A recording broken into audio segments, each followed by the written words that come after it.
on this web. We are not rare. But before you leave, you will perceive the lore will be unlocked. You might be stalked by a Sasquatch or a ghost witch, possibly even a ghost that will boast about knowing the Ohio grassman or even the Michigan dogman. Werewolves hunt, poltergeists are up front, but in these backwoods folklore is unlocked. Welcome to Folklore Unlocked. I'm Austin, and like always, I'm joined by Ethan. Yep, hello again, everyone. And this week we are starting a little 3-week, mini-series going into some myths and cryptids of Native American folklore. And this week we're starting off with SpearFinger, who's also known as Utalanta, or the one with the pointed spear.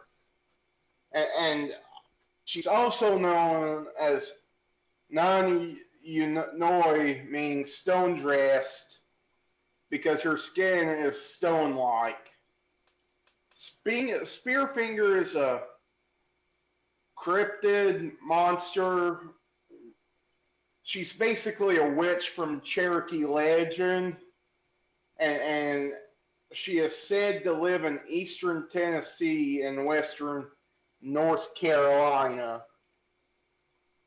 And the reason she gets her name is that her right index finger resembles a spear or obsidian knife. Like if you're on YouTube, you can kind of see with the picture in the right-hand corner. And she is said to be made out of stone, and her mouth is stained with the blood of the livers that she has eaten. Only the livers? Is that the only piece she eats? That's all I could find that she eats is the liver. Wow, very wasteful. And abilities of SpearFinger. So apparently she's a shapeshifter, and then, like we said, has a spear finger, and she uses it to cut her victims. And then often she is seen clutching her right hand due to protecting her heart, and which is her only weak spot, which is through her right palm. And then also has super strength. Yeah, this is the first time I've heard that SpearFinger was a shapeshifter. Yeah, I saw that. Like, did you know any of the creatures she turned into or something like that? Did she turn into like a bunny or a wolf or anything else? Not that I know of. Okay, so she just assorted animals, I guess. But we'll get to this in the pop culture section, but Mound Monsters, one of my favorite shows, did a season kind of revolving around SpearFinger, and I did kind of come up with the idea of her being a shapeshifter before I even learned that she could shapeshift. And then there are some stories around her. So reportedly, sounds like thunder when she walks. So when she's walking around, it very loud. And then crushes rock into the ground as she walks. And then her voice echoes down mountains into the Cherokee villages, scaring away birds and stuff like that, which the Cherokees use as a sign of warning. Which, I guess if you're in the mountain and you're like talking or yelling, I guess it would echo a little bit, so that makes sense. And then in Tennessee, SpearFinger is said to travel the trails that join the Chuhowee Mountain and the Little Tennessee River.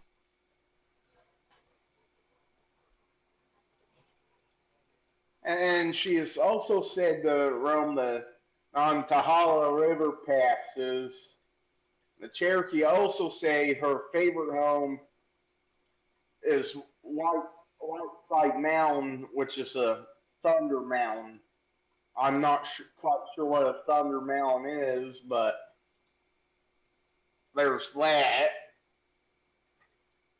According to legends, Spearfinger, dancing in the clouds with the raven, sings Wila na Siku Susasai Wila na Sika Susasai, which translates to liver I eat it, which is very, very ominous. And apparently arrows can't pierce her skin, and they shatter on impact, which kind of, correlates to her quote unquote being made out of stone. And she can pick up boulders, stack them, break them, and morph them together, which is something new, but something I find interesting personally. And she has an enemy called Non, we or Stone Man. So, what I just heard there is that Spearfinger's the Earthbender. Is that correct? Yes. Whenever I was reading through the boulders, stack them, break them, morph them together, I thought about Avatar. That's all I thought about. And then, of course, her I guess her being in the clouds with the ravens, sing basically just being like, "I'll eat your liver" kind of thing. That would be terrifying. That would be terrifying. With a raven? Mm-hmm. Extremely ominous.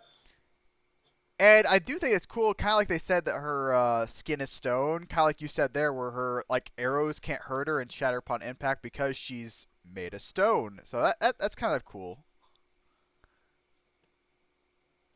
And then there's pop culture, kind of like Austin said there, mountain monsters, where I guess he got some of the ideas for this from. Very much so. And then on the Arthrops, I think it's a very cool creature that I personally learned by watching Mountain Monsters. And I do think there's a grain of truth in this, in the sense that there might have been a woman or a group of women who did attack Cherokee people in the past with a spear or obsidian knife, with the story evolving over time to become, Spearfinger. But I personally don't think Spearfinger as a cryptid actually exists. It's probably just, like I said, a woman or a group of women who did attack people. So Yeah, I think the only thing that is not very believable, in a real sense, is the shape shifting aspect of it. Kind of like you said there, Austin. I think Spearfinger is mostly possible, kind of like being a group of women or something like that were attacking Cherokee people. Um, Most of the things that we see here, like lifting and stacking boulders, could be possible depending on the size of the boulders, I guess. And with the super strength, it could have just been a very, very strong woman or a group of women. Like, they could have stacked boulders, not just one person doing it. It could have been the group doing it or something like that. Uh, then the spear finger could literally be a spear, like you said there, like an obsidian knife or spear. And that would also explain why they hold their right hand, not to protect their heart, but to hold the head of the spear. So I think that'd be a kind of cool aspect of it. And then the stone's skin could just be gray paint on their face, or they could have some piece of armor that's gray, causing the arrows to break. So I mean, it's very possible the stories, other than the shape shifting aspect, I think. Yeah, the shape shifting just seems to be the least possible out of everything in the story. Mm-hmm. And an update to the Bell Witch and Rougarou episodes. I am going to say I changed my mind from not believing in them to possible. Me and Ethan have talked about this, but ever since the Bell Witch episode, I've started seeing more rabbits. And what did Bell Witch take the form of? A rabbit. I told you she's watching you, okay? After making that video, she wants to watch you and make sure you don't do anything. And then what could the Rougarou change into apparently besides a werewolf? A rabbit. So, but I think that's all we've got for this week. Next week we'll be taking a look at the Sulkaloo, also known as the Cherokee Devil. Any last words this week, Ethan? No, just thanks for watching, everyone. Well, if you're on YouTube, drop us a like, comment, and subscribe. If you're on Spotify, drop us a follow, and we'll see you next week. Yep, bye, everyone. You might wake up beside SpearFinger with an extended visit from Jack the Ripper. But if you're lucky, it'll be an angel on that range hill of Louisiana. You might meet Mary Laveau or the Rougarou. At Folklore Unlocked, Austin and Ethan concoct their theory of the eerie and unexplained around the world, sometimes even the underworld. The lore is locked behind secrets, the folklore is meant to be unlocked. The Sulkaloo is haunting NC as well as Tennessee. There are many giants that might be clients of the Dark Watchers, who might have psychokinesis. And the phantom time hypothesis is like a phoenix, coming back around again and again. The laser strain on your brain if you've got more than 2 brain cells in you.